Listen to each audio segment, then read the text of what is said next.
धुळे जिल्हा परिषदेचा 24 कोटी रुपयांचा अर्थसंकल्प सादर। धुळे जिल्हा परिषदेचा सन 2026-27 चा आर्थिक वर्षासाठीचा 24 कोटी रुपयांचा अर्थसंकल्प आज जिल्हा परिषद प्रशासक तथा मुख्य कार्यकारी अधिकारी अजित शेख यांनी सादर केला। यावेळी विकास कामांच्या तरतुदीनुसार होणाऱ्या खर्चाचा तपशील देखील या ठिकाणी सादर करण्यात आला। जिल्हा परिषद स्व उत्पन्नातून संबंधित विभागांना त्यांच्या आवश्यकतेनुसार विकासाच्या योजनांकरिता जिल्हा परिषद निधी उपलब्ध करून देण्याचा प्रयत्न केलेला आहे। 2025-26 ची सुधारित अंदाजपत्रकातील अखेरची शिल्लक रक्कम 1187.64 लक्ष व सन 2026-27 ची अपेक्षित जमा रक्कम 1280.6 लक्ष असे एकूण रुपये 24 कोटी रुपयाचा निधी या ठिकाणी सादर करण्यात आला असून 14.36 कोटी रुपये महसुली शिल्लक राहील अशी माहिती या ठिकाणी देण्यात आली।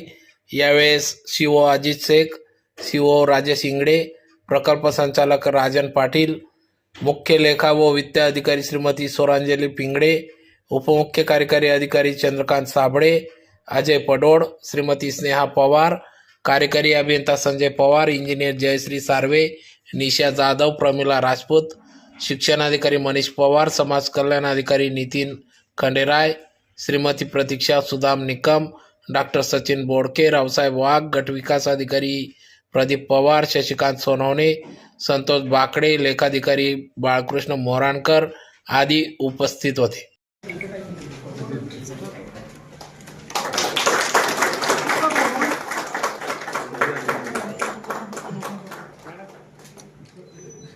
सर एक मिनिट हाँ आहे थांबलेले सर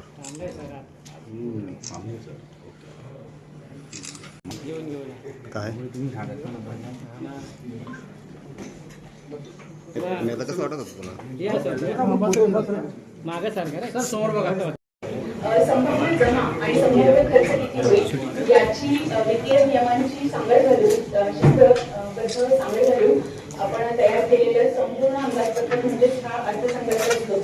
याच्यामध्ये विविध योजना, विकासाची कामं, प्रशासकीय खर्च यांचं एक प्रकारे डिटेल आपण पूर्ण वर्षभराचं एक प्रकारे कॅलेंडर पण असतं आणि त्याच्या बाबतीतल्या तरतुदी पण असतात।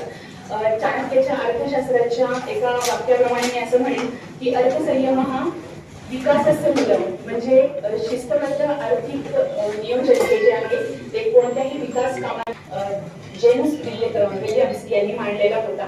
आणि आपण जो स्वातंत्र्यानंतर जो पहिला अर्थसंकल्प मांडला तो 26 नोव्हेंबर 1947 रोजी षण्मुखानंद जेटली यांनी सर्वात पहिल्यांदा अर्थसंकल्प मांडला। अर्थसंकल्प हा बेसिकली बजेट या वेल नोन नावाने प्रसिद्ध आहे, ज्याचा मूळ फ्रेंच अर्थाचा